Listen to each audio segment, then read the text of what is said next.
Welcome to the full story series right here at Comicstorian, where we take some of your favorite lore from video games, comic books, and movies and break them down into digestible bites to give you an audio drama where we act things out. Our full story series is us taking a lot of our older videos and putting them into a much longer video. Today we're going to be bringing you all of the issues that go into the Spidey comic book. A long time ago, Marvel decided to pseudo-retcon a lot of the origins of Spider-Man by creating a comic book called Spidey. It reintroduced the character of Spidey and how he got introduced to characters like Iron Man and Black Panther, and even met the Sinister Six for the very first time.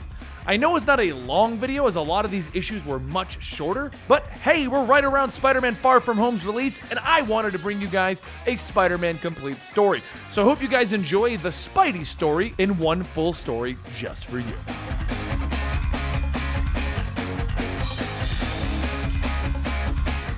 This is Peter Parker. Spider bite, totally radioactive. But it did come with some cool powers. And what do you do with cool powers? You make some money, help some family, and do the normal things. But the moment that Peter's Uncle Ben was shot, all of that changed. And he decided, why not use your powers for good? Like stopping a bank robbery that happens to be conducted by a hot girl in a bunny outfit and then post on social media. But all of this doing good is making Peter late for classes, so much so that he needs a tutor. The arrangement is that he'll tutor her for one class and she'll tutor him for another one. So Peter walks the halls thinking about Gwen Stacy, his crush, as his tutor, when Flash Thompson pushes him down. Peter thinks to himself that he can take him. In fact, maybe it's time for him to get his revenge. But before Peter can react, Gwen Stacy punches Flash. She tells Peter that he can't have his brains knocked around before she can take advantage of them first. And that they need to go now or they're going to be late for their field trip to Oscorp, the place where great minds come together to think under one roof. Everything is going fine on the field trip until Peter's Spidey sense goes crazy, and then Dr. Otto Octavius comes crashing in. Peter sneaks off to change into his superhero costume while Otto Octavius tries to steal Oscorp's technology. As Peter begins to crawl through the vents, Octavius rips Peter out of them. Spider-Man? The one that the Daily Bugle calls a menace? That was a typo, they misspelled hero. Peter begins to fight with Octavius' arms until he shocks Octavius with a power line. Octavius then begins to knock down a giant pillar, using it to escape, because Peter has to grab the pillar before it can crush everyone. Once everyone is cleared, Peter swings out of the building, grabbing Gwen Stacy along for the ride. After she's safe, Peter asks if she's okay, and she tells him, yeah. You? Peter thinks to himself, say something cool, you've got this, man, you've got this! And he responds with, yeah, while thinking to himself, nailed it! After everything is clear, Peter's friend Harry introduces him to his father, Norman Osborn. And Peter tells Norman how his work is an inspiration. And Norman tells him to keep his grades up and he'll have a spot here for Peter. Later, when Peter gets home late, he explains to Aunt May that it was because of the field trip, and she asks if he learned anything from it. And he tells her, yeah, never give up. Meanwhile, back at Oscorp, a worker tells Norman Osborn that because of Spider-Man, Dr. Otto Octavius couldn't steal there, and that's when Norman stops him. He's much more interested in how Spider-Man even got in there in the first place. As Norman looks at his computer thinking about this Spider-Man, we see an image of someone, Green Goblin, looking back at Norman, and the Green Goblin reflection tells him, not to worry, they're almost ready.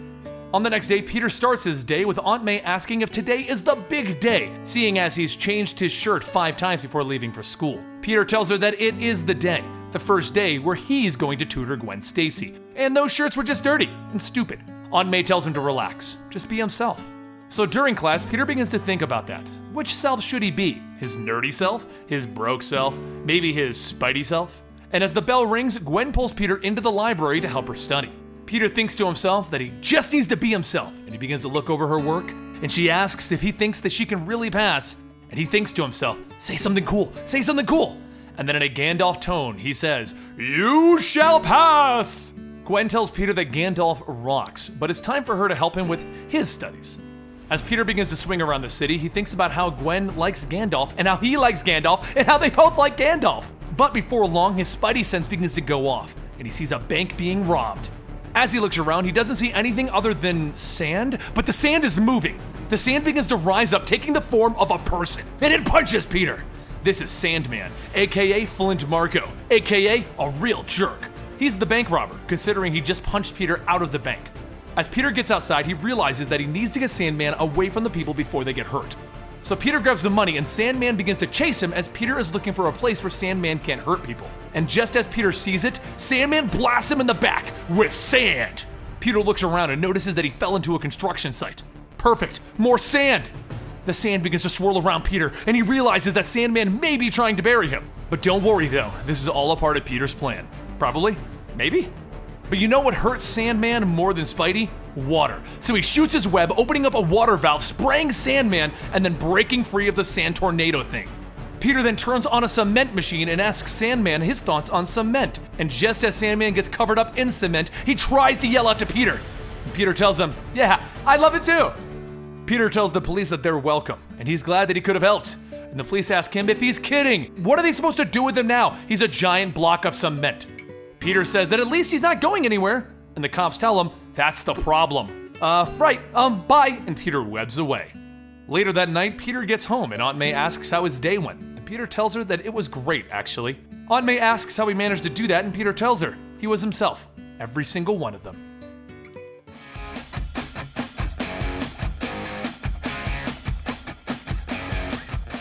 Peter Parker has been having a rough time juggling his life, superhero life, and school. His grades are slipping, he isn't popular anywhere, and he just wants to beat up these bullies since he is Spider-Man, but he knows if the world finds out that he is Spider-Man, it'll ruin May's life. To make matters worse, his aunt is having problems covering their bills, making Peter think that he might need to go get a job. And so he becomes the amazing pizza delivery boy! Except on his first day of work, he rides into the middle of New York where there are countless lizards running around. And here he thought that his Spidey sense was going off because he was going to be late delivering this pizza. Thinking to himself, oh well, he slips into an alley and he changes into his Spider-Man outfit before swinging back onto the streets to web up all of the lizards. But Spidey finds it a bit odd that this is obviously a plot from the lizard, but the lizard isn't around. The lizard is an army medic that lost his arm, and then he tried to conduct research with lizard DNA to allow him to regrow said arm. But it had a side effect of changing him into a giant lizard man bent on changing the entire world into lizards. He looks over and he notices that some of those lizards are jumping into the sewers, and he realizes that that is probably where the lab is at. So he climbs down and he turns on his Spidey symbol flashlight and he follows the trail until he gets into the lizard's lab. While there is no lizard there, he does find a bunch of eggs, and that's when they begin to hatch into little lizards. And it's almost as if it's perfect timing because this is a comic book or something. As they begin to hatch all around Spidey, he's not really that concerned, but they then begin to quickly overwhelm him, and he does get a little concerned. As he whips his way to the ceiling to get away from the lizards, the lizard himself returns, grabbing Spidey by the throat and throwing him aside, asking, "Why would you hatch the egg so soon?" Spidey slumps to the ground and he begins to wonder if spleens can break because he knows he heard something break. He then runs back to the surface, getting the lizard to follow him, and once he's topside, to get a little breathing room, he begins to whip around, gaining momentum so that he can punch the lizard. But that's when the lizard gets his tail around Spidey's neck, throwing him into the nearby wall. Spidey jumps back, launching himself into the air, knocking out the lizard with a big hit, but that's when he sees a larger problem. These lizard monsters are escaping into the city, but that also gives him an idea. Sell them to the zoo! The zookeeper explains to him that they don't exactly pay money for these kinds of things, but if he wants, he could probably sell photos to the National Geographic. And that's when it dawns on him. Why not take more pictures of Spider-Man and sell those? He hugs the zookeeper while wearing his souvenir hat and pennant, and then he goes to take pictures of Spider-Man, selling them to make money for Aunt May. Crisis solved! Now it's time for issue 4. Spidey was walking through the park thinking about how things just aren't working out still. Villains are escaping all over the place, and the photo that he sent in was used to paint him as a menace, and the bullies at school still won't leave him alone. But his soul-searching walk brings him to a museum where he witnesses a guy in a green hoodie stealing a painting and trying to sneak away. He walks up to him telling the thief to stop, and that's when the thief pulls out a gun, revealing it to be Dr. Doom. No, seriously, it's Dr. Doom in a green hoodie. He tells Spidey that he's returning this artwork to Latveria, and he isn't gonna play some game with some 15-year-old kid. And Spidey's reply is, you're 15! And then he thinks to himself, smooth, Pete, smooth. He then asks, is Dr. Doom going hippie? Does he prefer to be called the Doomster now? And the Doomster shouts back at him, my name is Dr. Doom! The two of them begin to battle it out, bouncing off the walls of the museum with Dr. Doom's rocket boots, until Spidey gets a chance to whip the gun and punch off Dr. Doom's head, which informs Spidey that this isn't really Dr. Doom, but is actually a Doombot. He swings into the city where he sees on TV that the Doombots are fighting all over the place, fighting various superheroes, and that's what gets Spidey thinking, what is Dr. Doom really after? But as he continues to watch the television, he sees a tagline that there are power outages in Brooklyn, and he thinks to himself, is Dr. Doom trying to steal power? He gets over to the power station where inside he does find Dr. Doom, and Dr. Doom turns around and tells Spidey that we are actually the same. Superior intellect, incredible power, and we are both incredibly alone. Then he stops. And Spidey looks at him. Did we just have a moment? No. I was simply waiting. Waiting for, never mind, Spidey says as he sees Doombots are now surrounding him. He begins beating on the Doombots, taking off their heads until one of them gets his hands on Spidey, blasting him through the ceiling and into the city. He goes flying through the roof of an apartment building and then hits a wall, floor, wall, and he lands in the park outside. That's where a little kid walks over in a Spidey mask and asks him what happened. He tells him that he got beat by Dr. Doom, and the kid tells him, "You got this, you're Spider-Man." He then gives Spidey a peanut butter and jelly sandwich, and they swap masks because Spidey's was ripped and Owen had an awesome one that he made himself. Spidey then swings back over to the power station where he positions himself outside, whips up a spiderweb launcher together, and he throws himself into the power station and into Doom's machine powering the Doom bots. As he lands destroying it, he shuts down all of the bots. He looks around and he doesn't see Doom. And the news gives credit to Captain America for stopping Dr. Doom, leaving the newspapers to blame Spidey for trashing the museum. In the end, Doom went back to Latveria. He did win though, because he actually just wanted that painting. He felt that a painting made by a Latverian painter deserved to be in the Latveria Museum. One of the Doombots then asks him if he meant what he said. Is he alone? And Doom scoffs at that. Doom is never alone.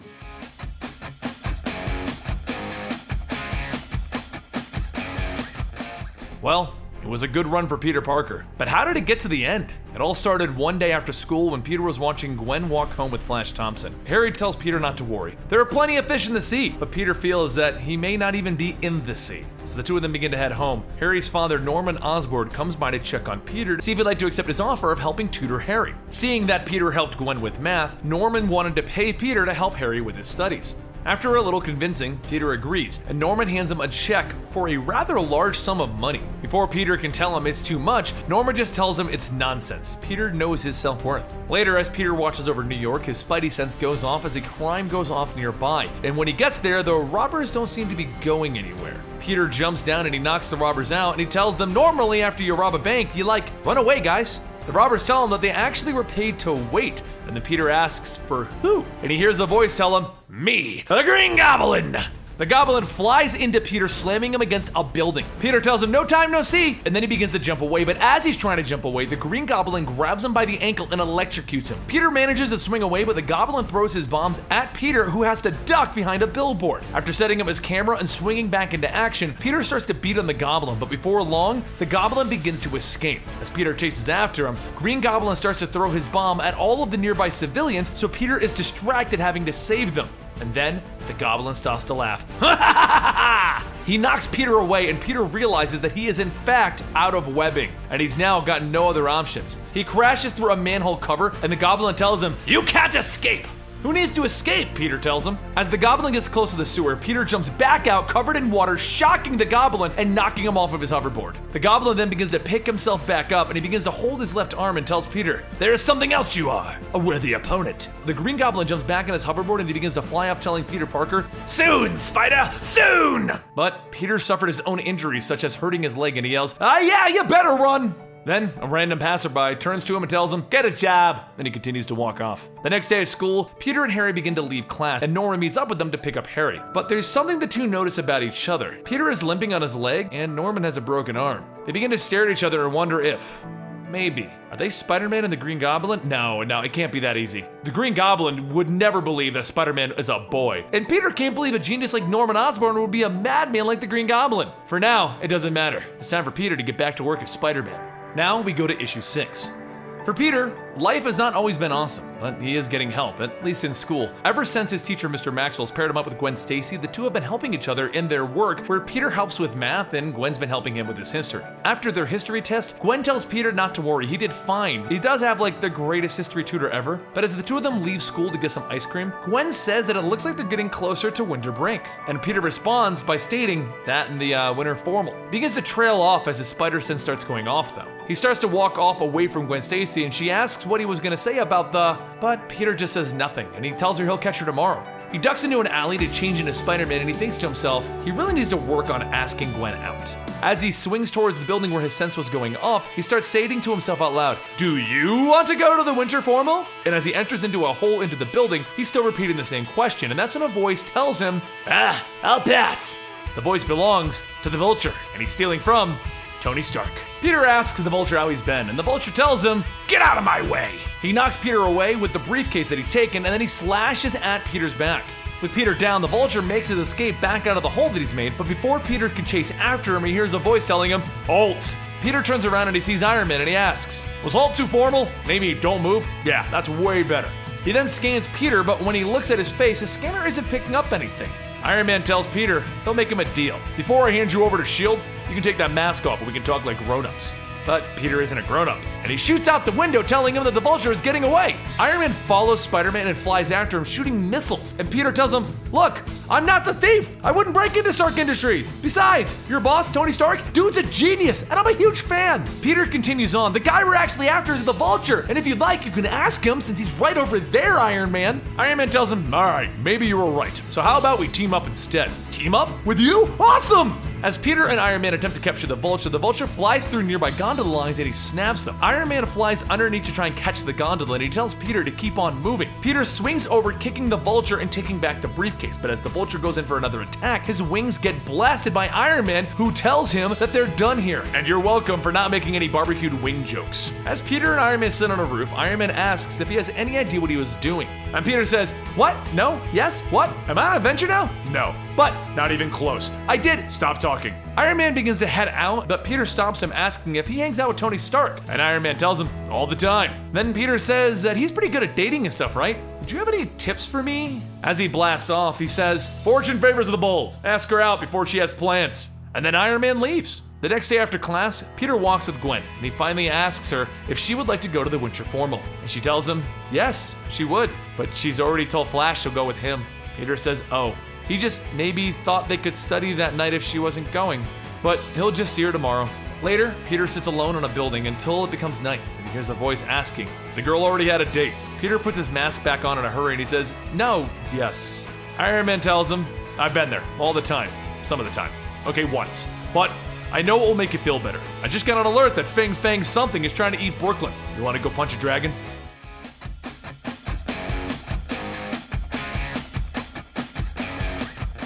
Peter Parker has been having a weird week, and it wasn't from the recent bad guys that he's been fighting. And even the normal part of his life of being picked on at school by Flash Thompson really wasn't weird. What was weird was the Friday that Peter and Gwen Stacy were studying and she asked him a question. The question was to see if Peter would help tutor Flash Thompson. Now, the possible answers to that would be A, no thank you. B, are you trying to play Peacemaker or get me killed? And are you and Flash an actual thing? Or C, I'd rather chew my hand off. Or D, are you crazy?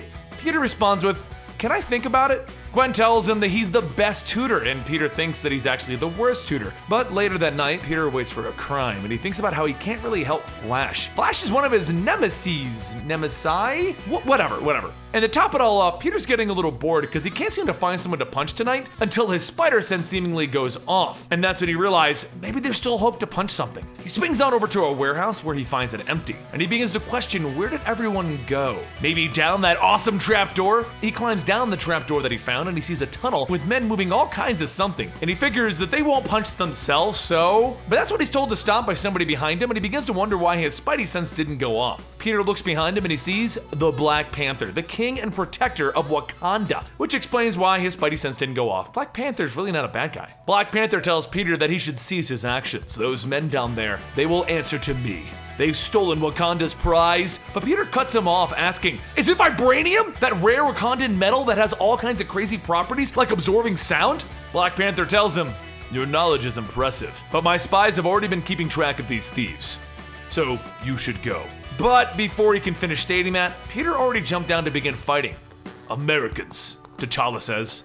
Black Panther jumps down following Peter, and the two of them begin to knock out all of the thieves, and Peter begins to ask, how did Black Panther get his awesome abilities? Did he get bitten by a radioactive panther?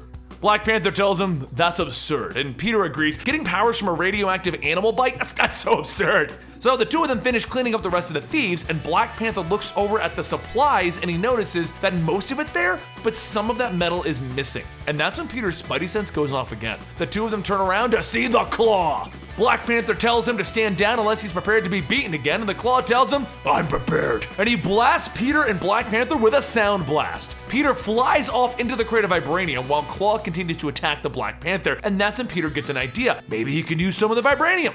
He jumps back in to fight with 2 pieces of vibranium webbed to his ears, and he knocks out Claw and he webs him to the ground. Peter begins to talk to Black Panther, and that's when Black Panther points at Peter's ears. Peter realizes, my bad, was I yelling? Black Panther tells him, no, you were screaming actually, and you shouldn't curse so much for being such a young man. Once they round up Claw and the rest of the thieves, Black Panther tells Peter the secret to his abilities is that he listens. When you listen, you open your mind to a world where the mundane becomes. And Peter begins to swing off telling him, listening, got it, see you at the next team up. Americans, T'Challa says again.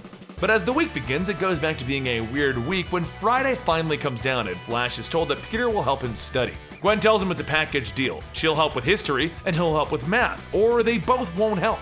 Flash tells Peter he's not sure why Gwen is friends with him, and Peter tells him, I'm not sure either, but Peter thinks to himself that he's listening, and you know what he hears?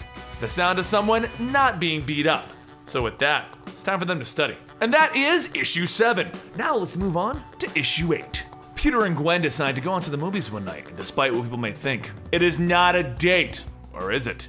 As they sit in the theater to watch Raiders of the Lost Ark, Peter mentioned that this is his 7th time seeing it, and Gwen tells him, hers too, twice with Flash. So Peter asks, how are things with Flash? And she tells him that they're fine, they're just friends, which surprises Peter. That's when the lights go out. But not the kind of going out for the dark of the movie so it can start, but the blackout kind. And Peter's Spidey sense goes off. He runs outside and he changes into a suit and he looks over the city. And yeah, it's the total blackout kind of lights going out thing. Peter begins to swing past the buildings trying to see what's going on, and that's when he sees a light behind him and he hears a voice saying, it's tough to find a spider. He looks back to see Electro, and with the blackout he thinks that he really should have been able to put that together. Peter shoots his webs and he asks if he really wants to tangle again. From their last battle, Peter had to make some changes because when he grabbed Electro last time, he shocked Peter through the web. But as Peter begins to swing Electro around, Electro tells him that he made some adjustments himself, and he electrocutes Peter, launching him into an AC unit. Electro begins firing off electrical blasts, and Peter manages to dodge them, but one of them hits a billboard behind Peter.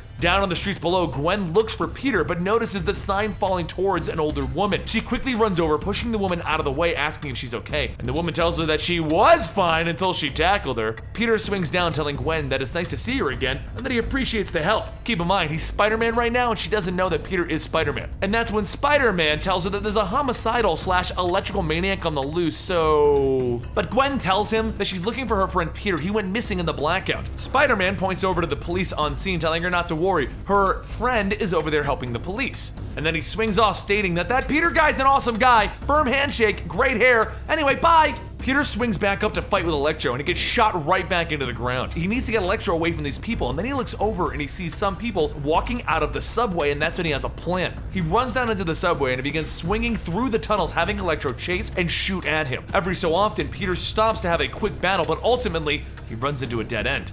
He then looks at Electro, telling him not to say it, but he says it anyway. Dead end, Spider! Dude! Electro then begins to close in on Peter, telling him that he's trapped, and Peter tells him, you're right, but you're also trapped. You used up all of your electrical power chasing me through the subway, and there's no electricity down here, which means lights out. Once getting Electro to the police tell Peter that the Bugle is right, he is a menace. And so Peter changes back into civilian clothes to go back to his not date with Gwen Stacy. After he gets back down to the ground, he hears Gwen call out to him, telling him that she's been looking for him, and stating that she got to meet Spider-Man.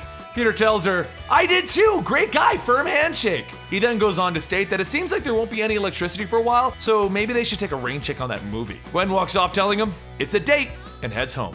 Elsewhere though, the police car taking Electro suddenly feels a boom underneath it, and the car flips over into a street post. Electro starts to wiggle his way out of the wreck and he asks, what is you? Why would you help me? The voice tells him that he has plans to destroy Spider-Man, and to be frank, it's rather.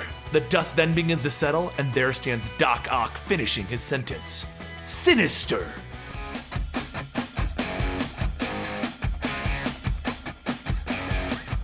For Peter Parker, he has the awesome job of being Spider-Man, except for the part where it doesn't really pay, which is why he has to sell his pictures to the Bugle for some money, which there is very little of. However, one day while getting some film developed in a lab, Peter finds an old roll lying around. The lab worker looks at it, telling him that even the company who has made this roll is out of business. He'll develop it anyway though, maybe they'll have something else that they can sell to Jonah Jameson. Peter begins to leave for the day, wondering what he could possibly get Aunt May for her birthday. But after leaving, a mysterious man appears before Jonah, asking who took this picture of Spider-Man. Jonah asks, who are you supposed to be? The man tells him, Sergei Kravenov.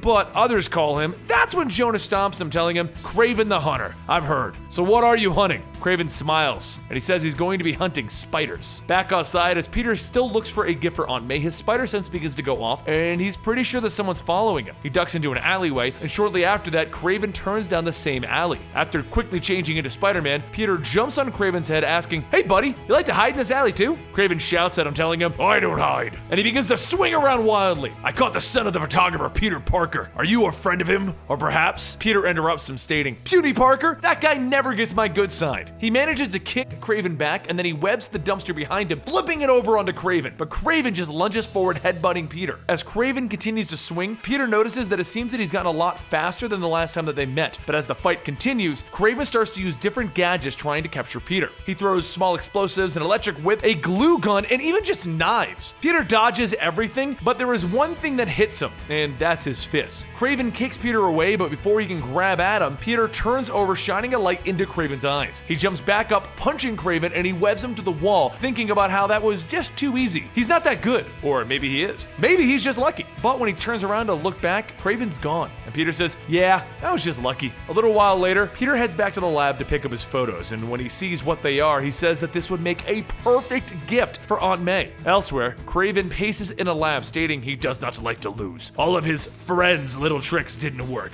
Nothing kills better than a pair of hands. The man then turns, showing that he's talking to Doc Ock. Looks like you're in luck then, huh? Once Peter gets back home, Peter wishes Aunt May a happy birthday, and as she goes to unwrap her gift, she tells him that he didn't have to get her anything. As she continues to unwrap it, Peter asks if she remembers the first night that he stayed with her and Uncle Ben. And she says it was the night that they all camped out and slept in the living room and used Ben's camera for, but she stops and looks at the photo of the three of them in Peter's pillow fort, and she tells him this is a perfect present. Moving on to the next story. Being a hero is glamorous, right? People love you, except when they don't, because the newspaper tells everyone that you're not really a hero. Even after stomping a mugger in the street, the victim takes his stuff back from Peter, stating that he'll call the cops on him, on Spider-Man. Maybe Spider-Man should have a PR person, or maybe just shout from the rooftop that his name is Spider-Man and he's here to help. But a voice asks, is that so? Because that's what it says on the back of the shield. And Captain America grabs Peter by the shoulder. Cap tells him, I've heard of you. Well, this is my neighborhood and I was just down on a patrol. You want to join me? And Peter Parker tells him,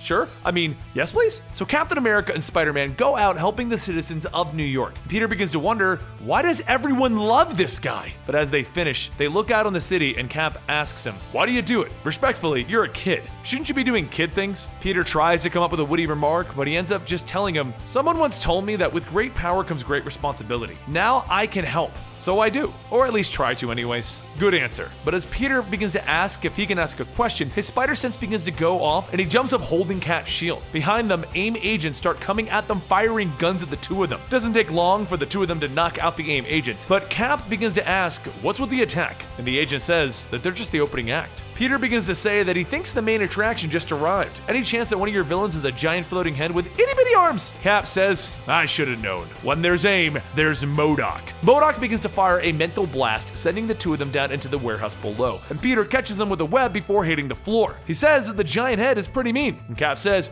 mean and brilliant. But he's nothing with a little game of catch. Cap and Peter begin to jump into combat, kicking and taking out the agents. And once they're done, Cap charges with his shield straight at MODOK. And when he looks back, he sees that all of the agents are already tied up. And he tells Spider-Man, not bad. Once S.H.I.E.L.D. comes by to pick up MODOK and the rest of AIM, Cap begins to ask, what was it you were going to ask me? Peter tells him, I was going to ask, why do people love you so much? But after today, I can see why. Reputation comes and goes. Sometimes you're a good guy, sometimes you're a bad guy. But all that matters is what you do next. Peter heads out thinking, he's right. He is Captain America. He's always right. And once he leaves, Agent Coulson asks, how did he do? Cap tells him Iron Man's assessment was spot on. The next day, while Cap goes out for his run, he runs by a newsstand and he notices the paper. The headline asks, is Spider-Man really an agent of AIM? And it shows a picture of Peter with one of the AIM agents. A little while later, Cap goes to the Bugle and he tells Jonah he would like to talk to him about Spider-Man. He was with him yesterday and they took MODOK down together. Spider-Man's not a menace. I know what a menace looks like. So, later, Peter begins to read the newly printed newspaper with the headline, Captain America and Spider-Man saved the city from MODOK. Peter looks over at Jonah and he gives him the okay, and Jonah just shuts his blinds with his newly shaved face.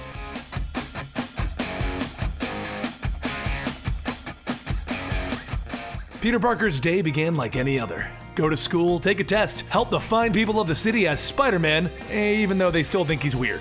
Sure, he may have missed out on a chance to hang out with Gwen and Flash after class, but it's fine. He has other things to do, which sadly has nothing to do with Gwen. And then he has to think about how he's just wasting his life. That is until he sees the coolest thing ever. A giant purple guy and a bunch of superheroes fighting against him. Who cares who that is? It's time for the ultimate team up. Just act natural, talk less, smile more, even though the people can't see your smile underneath your mask. But just as Peter is about to leap into battle to join everyone, he finds himself grabbed by the leg and slammed onto the rooftop. Scorpion then tells him, "Tonight you die!" And Peter tells him, "No thank you." Peter then says that he isn't sure if he noticed, but there's a giant monster kind of destroying everything, so maybe Scorpion could try to murder him on another night? After throwing Scorpion into the wall, Peter then wraps him up and pulls out his phone to call S.H.I.E.L.D., except he kind of forgot their number. It's not 911, you know, there is no quick S.H.I.E.L.D. number. Before long, Scorpion breaks free from the webbing and he goes back to attacking. But things are seeming a bit different about him. He keeps shouting, "Tonight he dies," which isn't normal for Mr. Scorporino.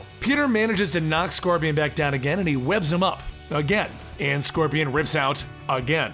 Scorpion then fires a blast from his tail, knocking Peter over the edge. But before falling, Scorpion catches him and slams him back into the building. Soon the two of them fall down to the street and Peter tells him, "You know what? Tails are out this year," and he rips Scorpion's tail off. Scorpion shouts no, but Peter tells him yes, and he webs him up for the third time. Scorpion then tells him, please get these voices out of my head." Peter looks and sees a small metal pin on the back of his neck, so he pulls him out. However, before Peter can look at it, the pin self-destructs, which there's nothing very evil about, not at all, not even a little bit. Now, with Scorpion finally taken care of, it's time to get to that giant crossover battle. Elsewhere though, Doc Ock is watching along with a few other villains, planning their next move. Back in the streets, Peter jumps into action telling everyone, "All right, the cavalry is, oh come on!" The rest of the superheroes begin to leave after their victory, and Ben Grimm says that if he really wants to help, he can help clean up the mess. The next day, Peter heads back to school just like any other day, assuming that things will probably be close to the same. That is until Gwen asks Peter if he would like to go to the school dance with her. And that concludes Spidey issue 11. Now it's time for Spidey issue 12 with the Sinister Six. Shockingly enough for Peter, he was having an amazing day. Aunt May finally got a job working at a shelter, and he's going to a dance with Gwen. Even J. Jonah Jameson liked two of his pictures of Spider-Man, even though they were still mostly garbage. After getting ready, Peter and Gwen head back to the dance, and there's one thing that Peter wants to ask. Why him? She's amazing, smart, funny, badass, and he's, well, Peter Parker. She tells him that she's really not hearing the question, and when is he gonna realize just how great he really is? After the dance, the two of them head to the all-night diner to get something to eat, and Peter begins to think that nothing can ruin this amazing day, until his Spidey sense goes off. Peter tells Gwen that it looks like it's getting late, plus her dad's a cop, so maybe she should head, but she tells him that she knows they should call it a night. She then thanks Peter for the perfect kiss, and before Peter can question that, she kisses him. So yeah, perfect day ruined by stupid Spidey sense. Peter suits up and he begins to follow the cries for help until he finds a man tied to a chair. He reaches out for him, but his hand passes through the man, and that's when he notices that it's a hologram, which is very cool, but that also means Mysterio. Mysterio fires a blast at Peter and then begins to circle around him, telling him that they have all missed him. Electro then appears, shocking Peter, and tells him that actually he didn't miss him at all. And just as Peter webs his hands together, Vulture swoops in, grabbing him by the shoulders. Vulture then flies up, kicking Peter through a building and out the other side of it. As he's falling, Peter begins to think that hopefully there's something soft below him, because right now he's feeling a bit semi-conscious right about, and as he lands, he's thankful that there is sand to stop him. Then he realizes, sand in the middle of New York, stopping his fall? Wait a second. Sandman begins to rise and he punches Peter back down, smashing him into the ground. But instead of continuing his attack, Sandman begins to fade back into his sand, and next Kraven stands up from the sand. Kraven hits Peter with a barrage of punches, and with one final kick, he knocks him away. And a voice then tells Peter that this is what he's wanted for so long, him at his feet. And the Sinister Six all stand over him. And Peter begins to wonder if this is it. Is this the end of his life? And then he notices that his life isn't flashing before his eyes. All he sees is today, the good and amazing perfect day that he had. The dance with Gwen, Jonah actually helping him out. Aunt May, no, he can't give up just yet. And just as Doc Ock goes in for a strike, Peter manages to jump away, and then he swings back in, kicking everyone. Next, he webs a hold of Vulture and he slings him back into Sandman. And then he finally grabs Doc Ock's arms and swings them back, hitting him in the face. After tying everyone up with the mechanical arms, Peter tells them that this isn't the end for him.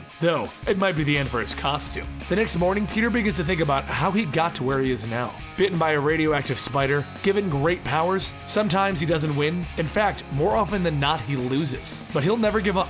Why, you ask? Because he's the amazing Spider-Man. And there you have it, a little bit shorter than our other full stories, but hey, it's done and you guys get to enjoy a little bit more Spider-Man action. Now, if you want to get more Spider-Man stories in general read back to you, make sure you subscribe to the channel so that you can get yourself some Spider-Man action such as Last Stand, or Among Dead Men, or Hunted, or Spider-Man teaming up with Ms. Marvel, or Spider-Gwen. We do a lot of Spider-Man stuff here at the channel, and we'd love for you to stick around and to watch that with us. So consider giving this video a subscription and hitting that little bell so you actually know when videos drop. And if you want to get early access to our videos, join the Comicstorian Premium membership, where we release the videos up to 3 days early or more, allowing you to enjoy these when they're done as opposed to waiting for the YouTube release cycle. Thank you guys for your time, and I'll see you next time right here.